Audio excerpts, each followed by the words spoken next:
Assalamualaikum warahmatullahi wabarakatuh.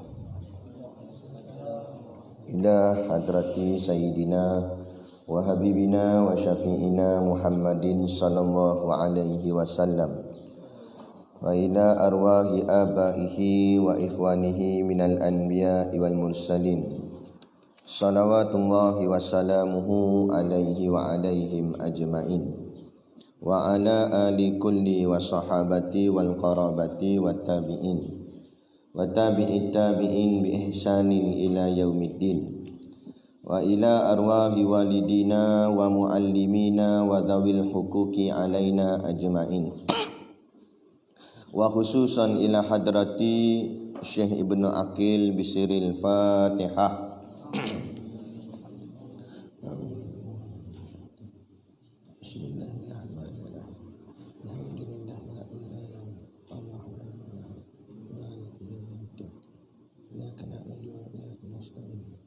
Ihdinas siratal mustaqim siratal ladzina an'amta 'alaihim ghairil maghdubi 'alaihim waladdallin. Amin. Bismillahirrahmanirrahim. Alhamdulillahilladzi anzala 'ala 'abdihil kitaba wa lam yaj'al lahu 'iwaja. Asyhadu an la ilaha illallah wahdahu la syarikalah. Wa ashhadu anna sayyidana Muhammadan abduhu wa rasuluh. Allahumma salli wa sallim wa barik ala sayyidina Muhammad wa ala alihi wa ashabihi wa tabi'ina lahum bi ihsanin ila yaumiddin. Subhanaka la ilma lana illa ma 'allamtana innaka antal alimul hakim. Rabbi shrah li sadri wa yassir li amri wahlul 'uqdatam min lisani yafqahu qawli.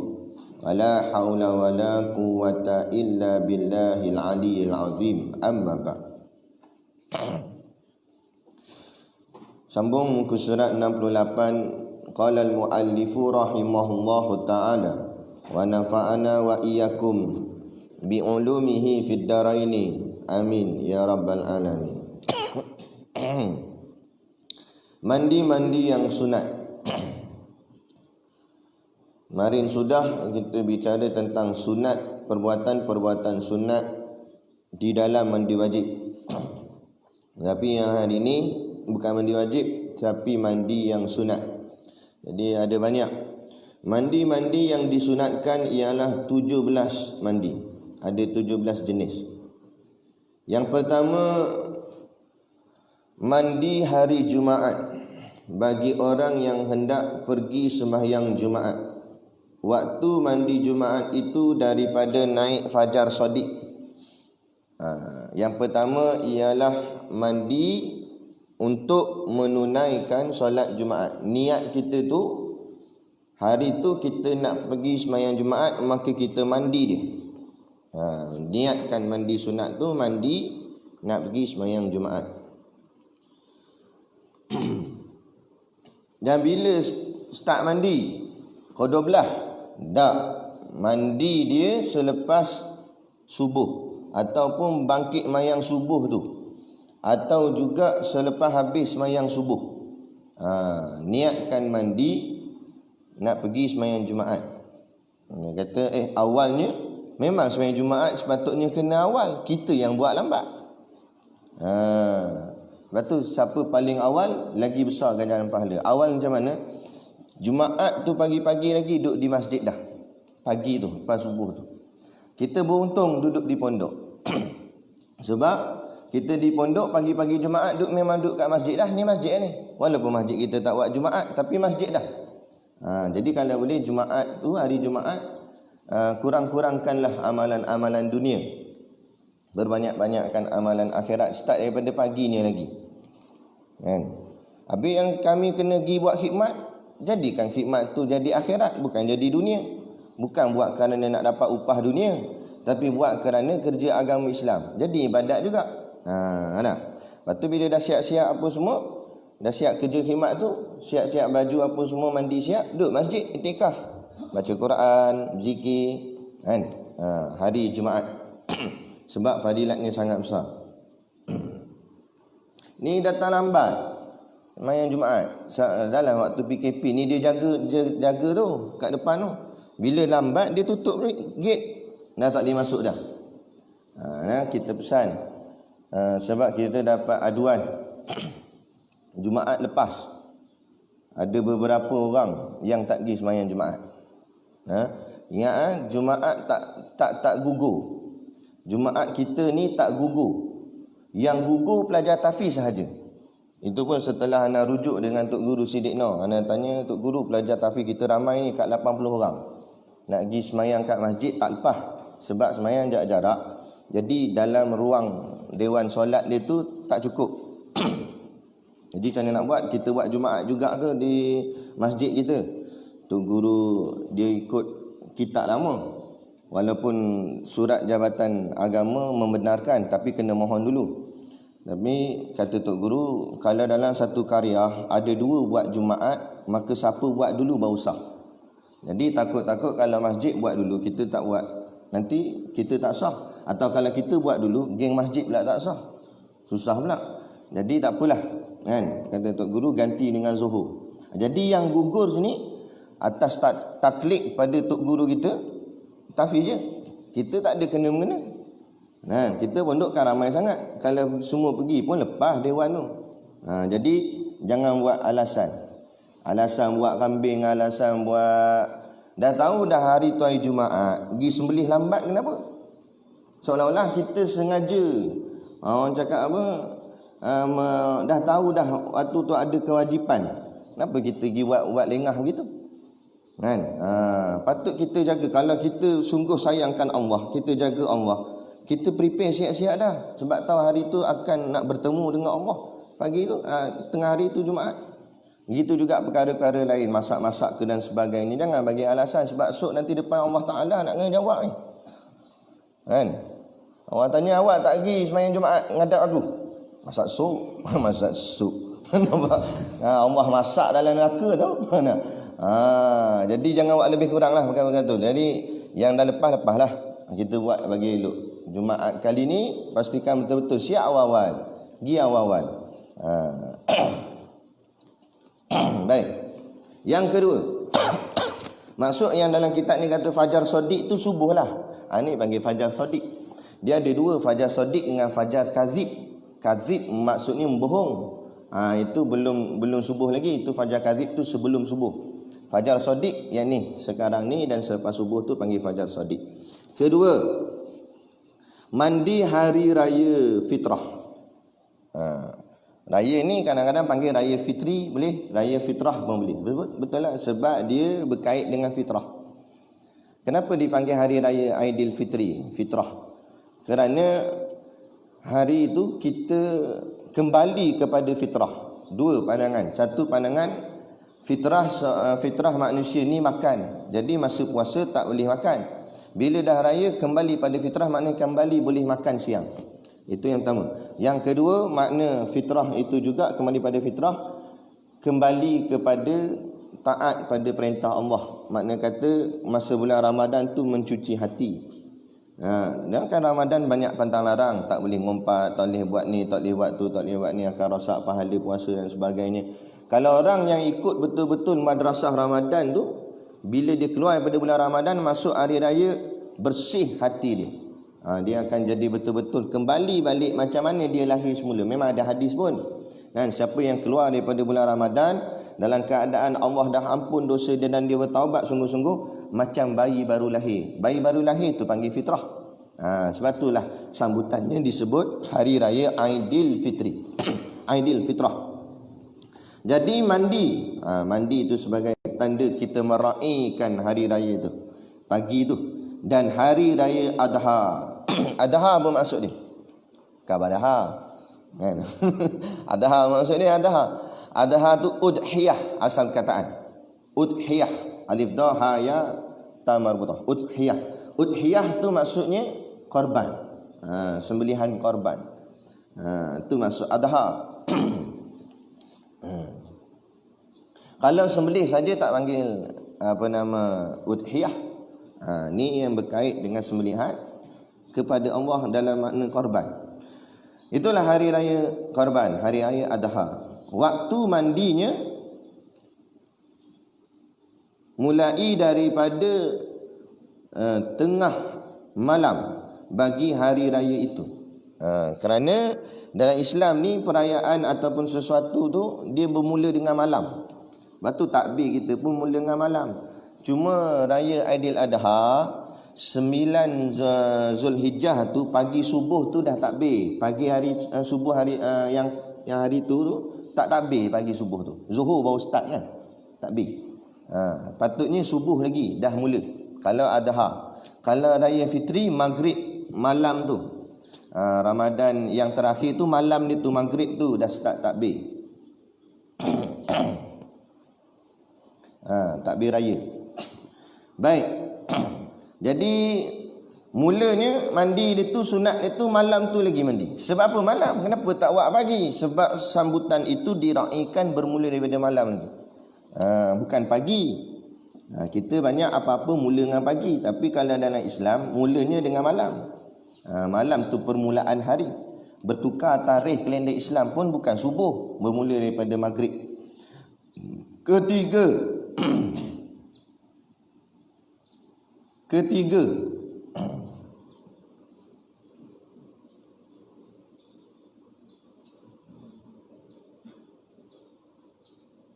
yang tadi tu sembahyang raya tadi mula daripada tengah malam hari raya sehingga masuk matahari maghrib. Jadi kalau nak ambil mandi sunat raya tu, tempoh dia daripada malam raya tu sampailah maghrib esoknya. Makna walaupun dah habis sembahyang raya dah, dan lagi kalau nak ambil fadilat. Lepas tu tak apa dah. Tapi yang paling afdal selepas terbit fajar pada hari raya. Setengah pandangan ulama kata yang paling afdalnya lepas sembahyang subuh tu, ataupun sebelum subuh tu pada hari raya tu, pagi-pagi tu. Ketiga mandi minta hujan.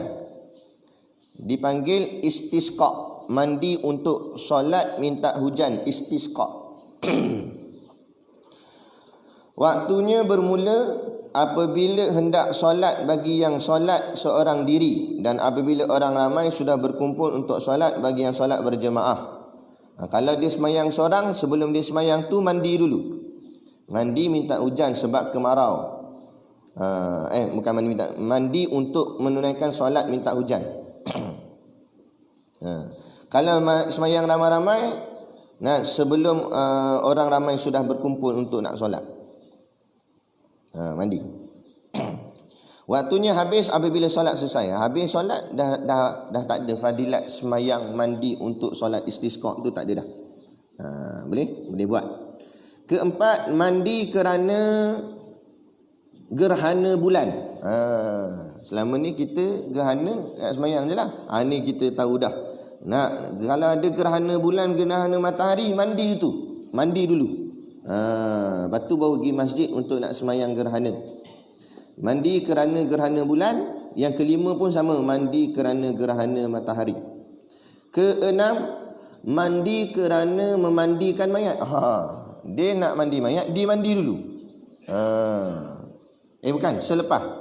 Mandi setelah memandikan mayat. Yang ni memang adalah orang tua pesan. Ada orang kata takut badi mayat ikut, kan? Tapi sebenarnya bukan bab tu.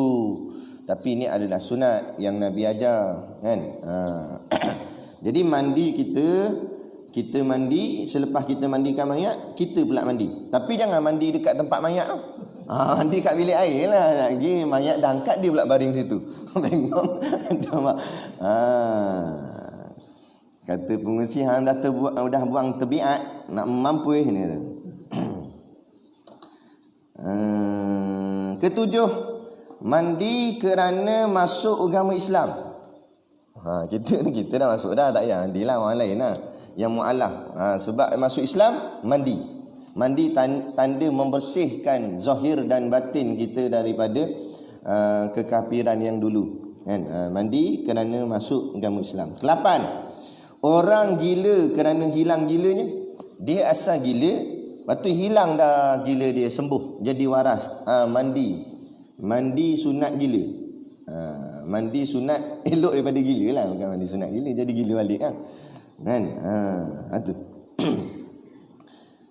Kias daripada gila ni, kata setengah pandangan, kalau kita ada benda-benda penyakit pun boleh juga. Maknanya ada penyakit apa-apa tiba sembuh. Mandi niatkan atas kesembuhan penyakit tu.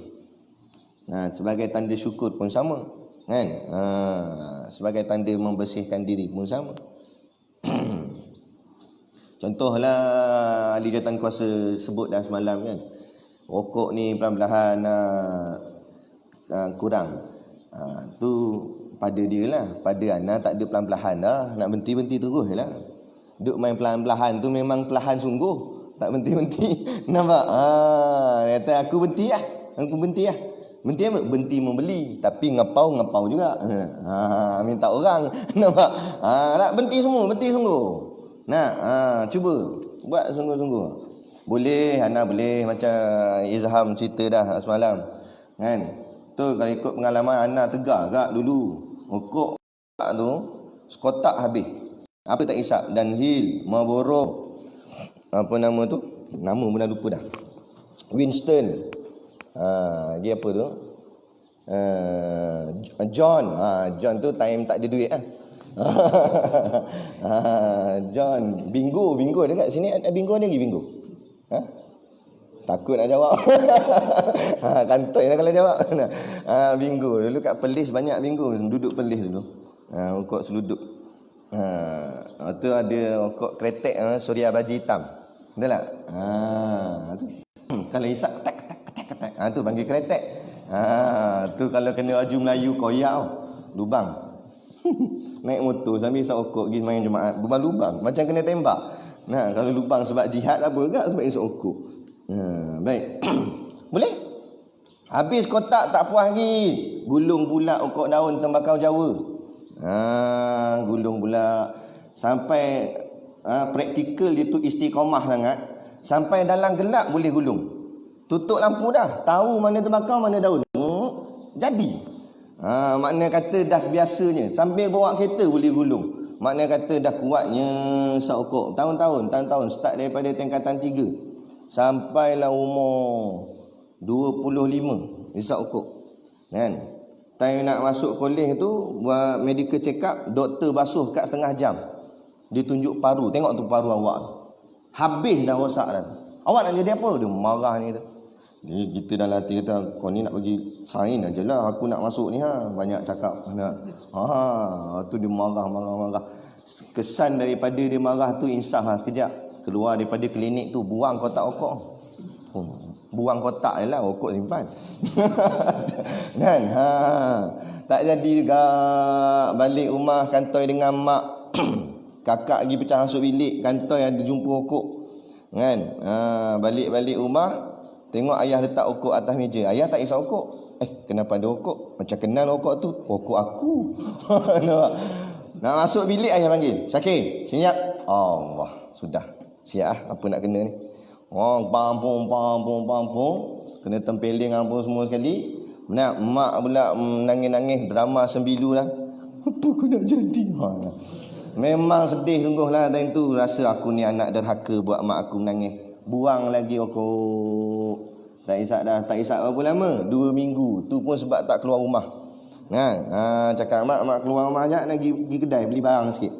Pergi kedai apa? Jumpa member. Duk lepak dengan member kat kedai mamak. Member tanya, dari tadi aku tengok hang tak bakar rokok. Kata, awak hang tak ada rokok ke? Ambil rokok aku. Baik pula member time tu.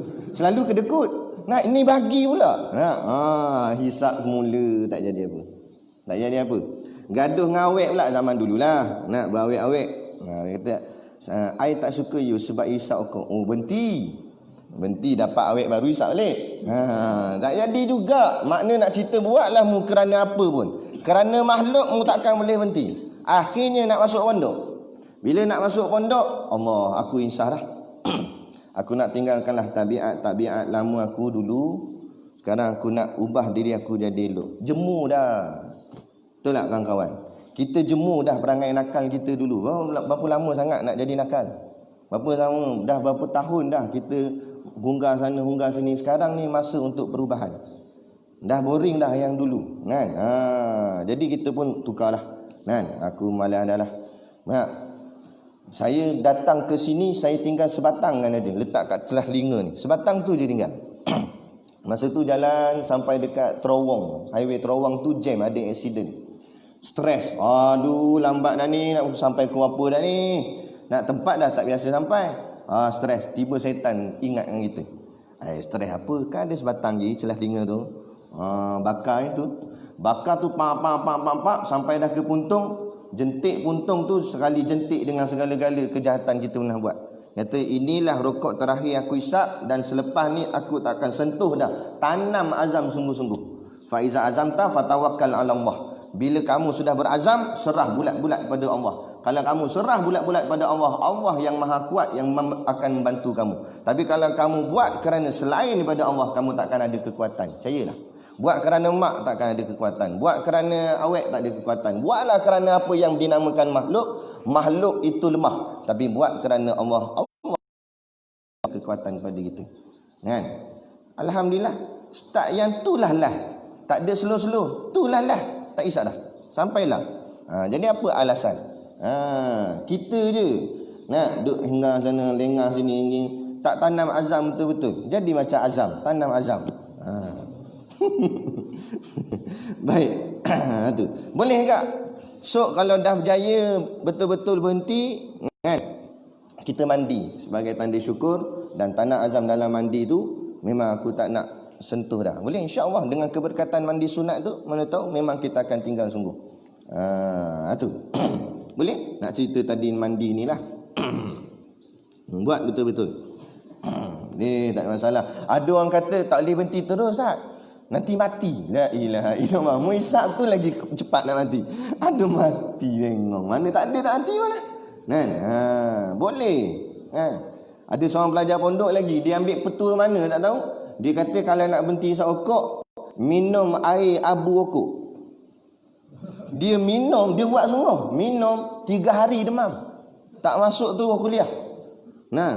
Kita kata hang ni bodoh sangat. Kenapa tak pergi makan dengan isteri itu sekali? Kan?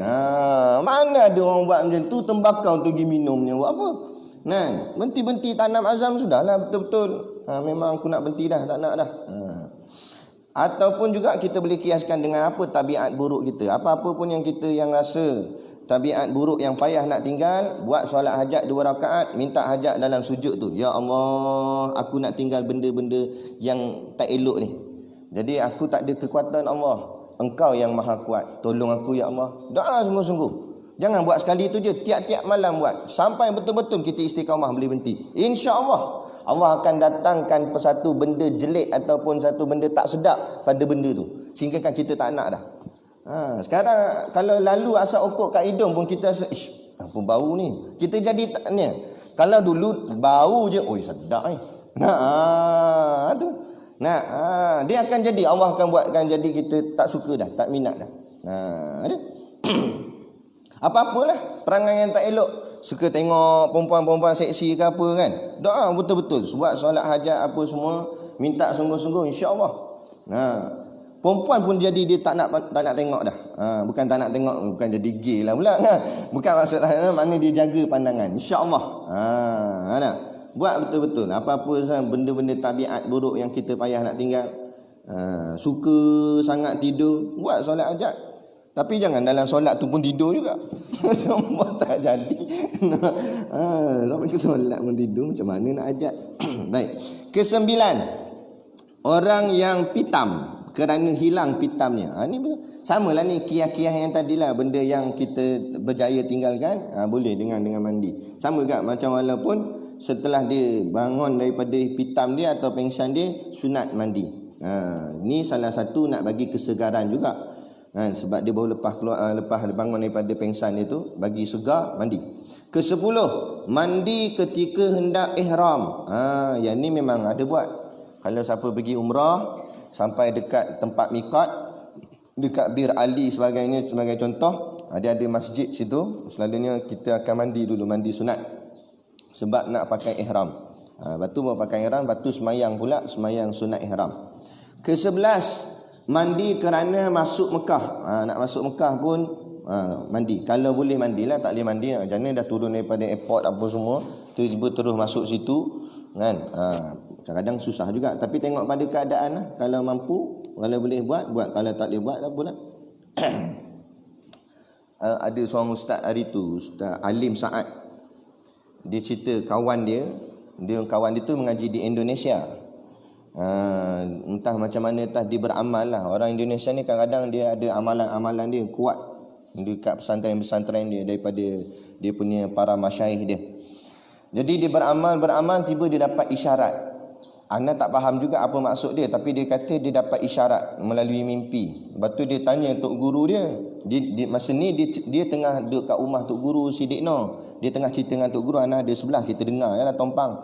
Dia kata dia dapat isyarat, dia maklumkan kat tok guru dia. Tok guru dia kalau tak silap Syekh Rahimuddin yang serban tajam ke depan kan. Kata dia, kalau kamu telah dapat isyarat daripada Allah, lakukan, jangan berpatah balik. Jangan berdolak dalih dah. Teruskan buat.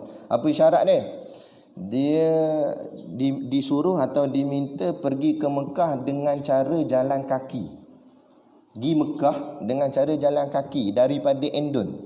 Dia buat sungguh. Start daripada Endon tu dia naik ke Johor, tapi naik Johor tu naik ikut ferry lah. Takkan nak jalan kaki kat dalam laut. Nampak? Itu naik ferry lah. Sampai dekat Johor, sambung pula jalan ni dari Johor sampai Perlis, masuk Siam, masuk habis. Dia kata 8 bulan sampai. Dan kalau ada orang, dia punya pantang larang, kalau orang nak tumpang tak boleh naik, mesti jalan kaki. Tapi kalau orang bagi apa-apa, bagi makanan, boleh terima. Dan dia pergi tu pula lagi pantang larang dia tak boleh bawa 1 sen duit pun. Dia cuma bawa kelengkapan butiran diri je, punya kad pengenalan apa semua tu lah. Tapi duit 1 sen tak bawa. Allah, dia sampai sana, Allah, memang hati ni terdidik betul kan. Memang berserah, tawakal, keyakinan kuat, tu terdidik elok. Bukan senang nak buat. Tu wali lah tu. Jalan kaki. Kita nak jalan kaki ke pondok pun payah dah. Ini jalan kaki sampai ke Mekah bayangkan berbulan-bulan nak makan apa. Lepas tu lagi satu pantang dia pula, yang lagi kita memang selut sungguh, siang puasa. Siang tu jalan kaki tu puasa. Malam barulah makan, bermalam, tidur. Tidur pula tak ada tempat, bukan tidur hotel. Tidur ikutlah kan, tumpang kaki 5 masjid ke apa ke. Aduh. Cuba buat sekali tengok.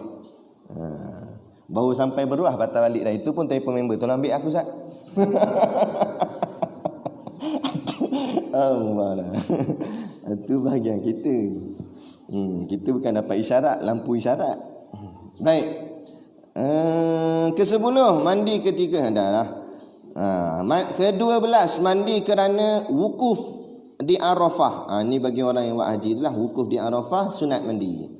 Ke-13 mandi kerana bermalam di Muzdalifah. Ni pun sama orang geng buat haji. Dia bermalam di Muzdalifah, sunat mandi. Memang mandi pun kalau tak mandi busuk lah.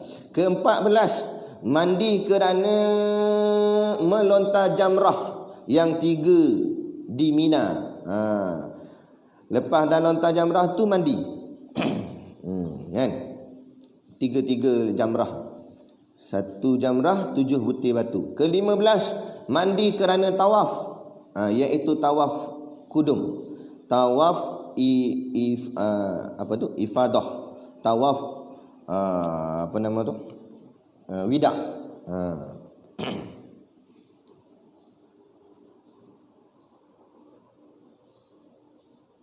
Mana kata tak kisahlah apa jenis tawaf pun sunat kita mandi. Tawaf wida' tu tawaf babai, selamat tinggal. Tawaf nak balik pun sunat mandi. Ke-16 mandi kerana sa'i. Tahu sa'i? Berlari-lari anak di tempat sa'i di antara Bukit Safa dan Marwah. Okey. Lepas sa'i tu sunat mandi.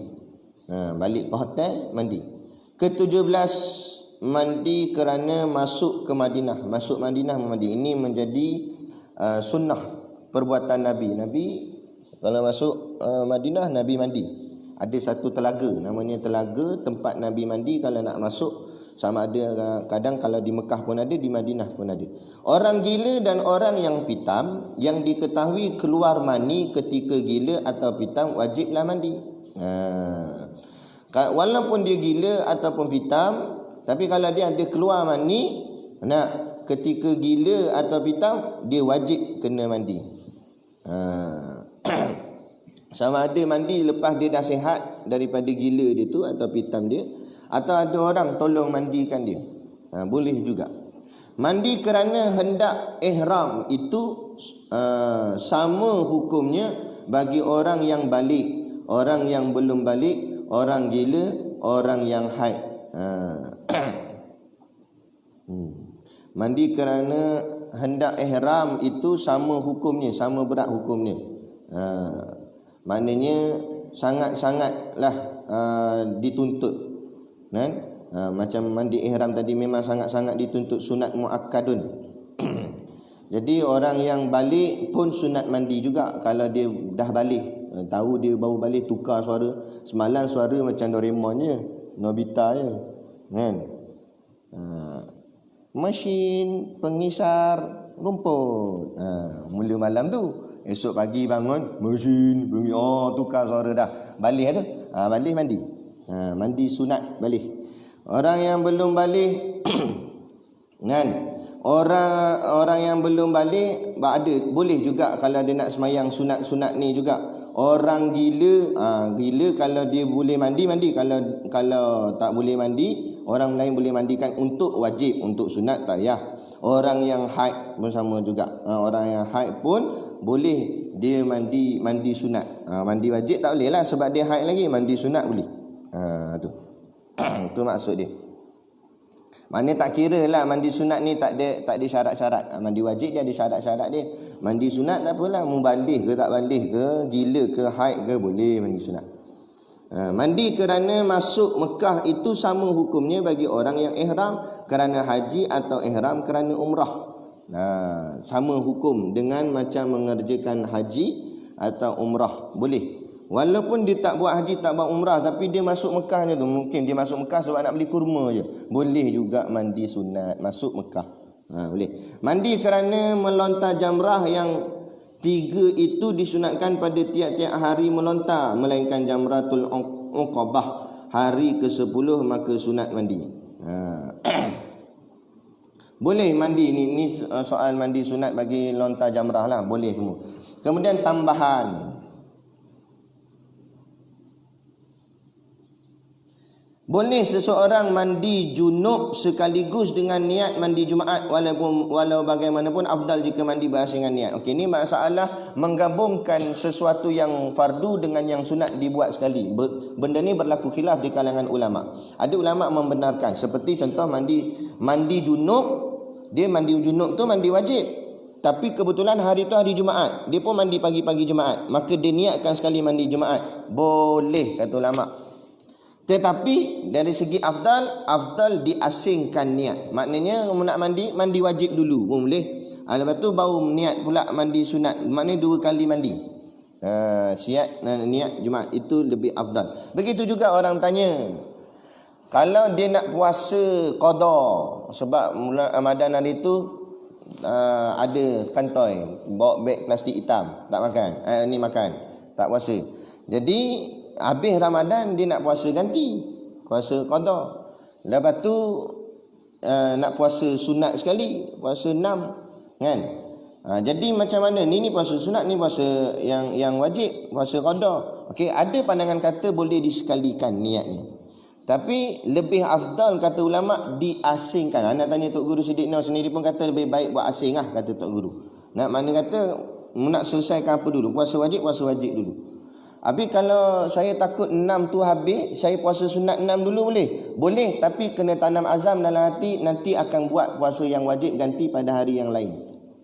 Sama juga dalam masalah semayang. Kita ada semayang yang kita tinggal, qada, tapi kita nak semayang sunat. Habis macam mana nanti, sedangkan kita ada qada ni tapi tak buat lagi, kita nak buat semayang sunat. Boleh kata ulama, mu semayang sunat tapi tanam azam dalam hati akan ganti semayang yang qada. Yang tak sah ataupun tergantung semayang sunatnya apabila tidak ada azam dan tak ada niat untuk nak semayang qada.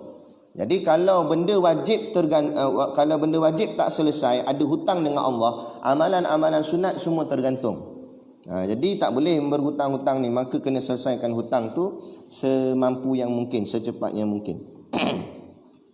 Kan?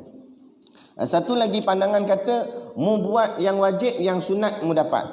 Maksudnya macam mana? Tadi dia puasa qada, dan puasa dia tu kena pada hari Isnin sebagai contoh. Jadi kata ulama, walaupun dia tak niat puasa Isnin, dia niat puasa qada, dia dapat dua fadilat. Satu fadilat qada tadi, satu lagi fadilat puasa sunat Isnin. Jadi tak ada masalah. Kan? Tak ada masalah. Kita beramal sudah. Yang ni tanya banyak tapi beramal tidak. Kan? Beramal sudah.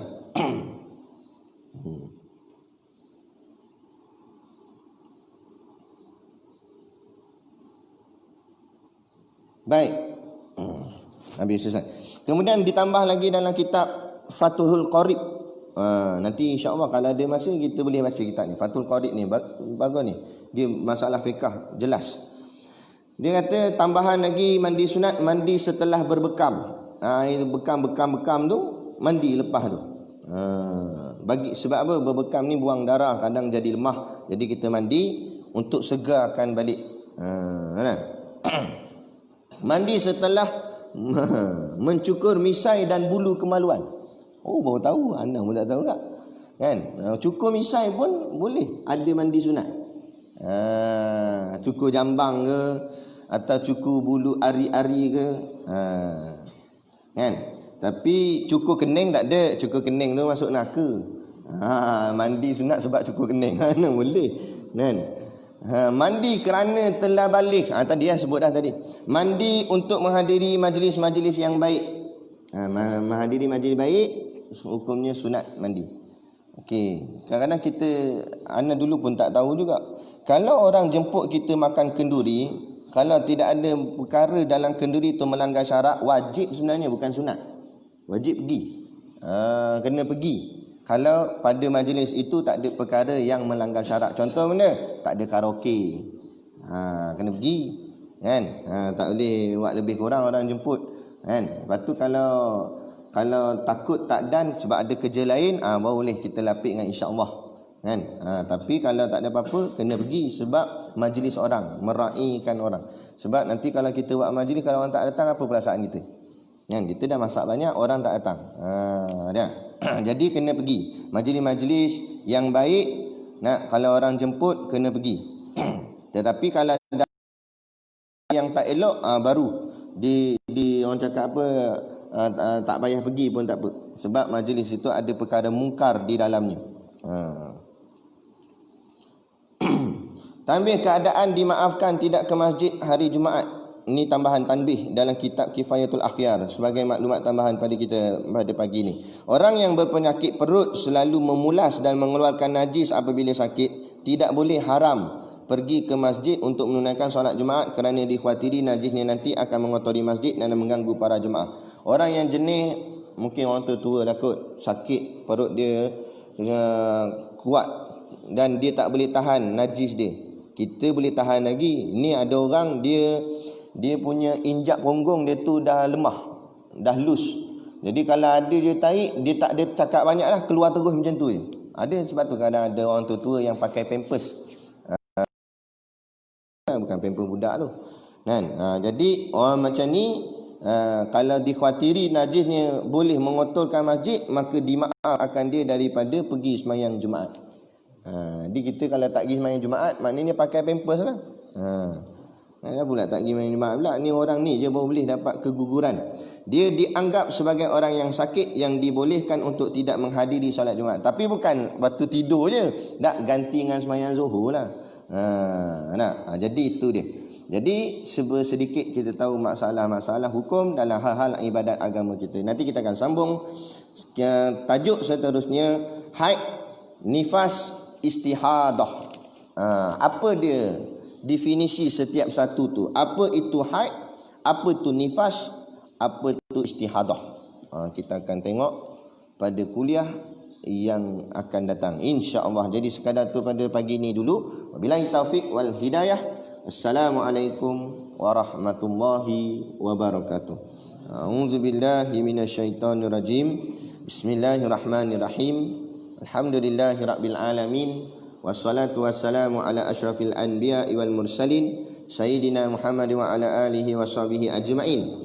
Allahumma taqabbal minna salatana wa du'aana innaka antas samiul alim wa tub alaina innaka antat tawwabur rahim. Allahumma ja'al dinana dinan nabi Muhammadin sallallahu alaihi wasallam wa islamana islamal muslimin wa imanana imanal mu'minin wa salatana salatal khashiin wa a'malana a'malas salihin wa niyatana niyatal mukhlisin wa dhunubana ya Allah dhunubal mustaghfirin wa hayatana hayatal ulama lana bimauti syuhada wa dakhinal jannata ma'al anbiya'i alaihimus salatu wassalam. Rabbana atina fid dunya hasanah wa fil akhirati hasanah wa qina azaban nar wa qina azaban nar wa qina azaban nar. Wassallallahu ala khairi khalqihi sayyidina Muhammad wa ala alihi washabihi wasallam. Subhana rabbika rabbil izzati amma yasifun.